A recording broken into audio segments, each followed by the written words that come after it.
একটা সময় করলা আমার বেশ অপছন্দের থাকলেও এখন কিন্তু বেশ পছন্দ। এখন করলা হলে আমি পেট ভরে ভাত খেতে পারি। তো এখানে কড়াই আমি তেল দিয়ে দিলাম, আর দিয়ে দিলাম হচ্ছে কিছু ওই যে পেঁয়াজ আর কাঁচামরিচ কুচি। তো এখানে পেঁয়াজ মরিচটা আমি হালকা ভেজে নিয়ে এবার এর মধ্যে দিয়ে দিব হচ্ছে কুচানো করলাগুলা। সাথে কিন্তু আমি আলু দিয়েছি, আলু ছাড়া করলা ভাজি একদমই ভালো লাগে। এবার এর মধ্যে দিয়ে দিব হচ্ছে হলুদের গুঁড়া, আর দিয়ে দিব হচ্ছে লবণ। এখন একটু ঢেকে দিব।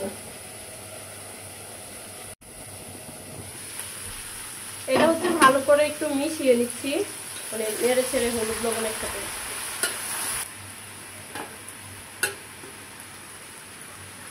এবার ঢাকনাটা খুলে আবার একটু নেড়ে ছেড়ে দিব। ঢাকনা দিব না, যতটুকু সেদ্ধ হওয়ার হয়ে গেছে। এখন ঢাকনা দিলে একদম মানে নরম হয়ে যাবে। ভাজি কিন্তু আমার হয়ে গেছে, এই যে এরকম করে এখন আমি ভাজিটা নামিয়ে নিব। এবার আমি গরম ভাতের সাথে নিয়ে নিলাম হচ্ছে এই যে একটু করলা ভাজি। বিসমিল্লাহ।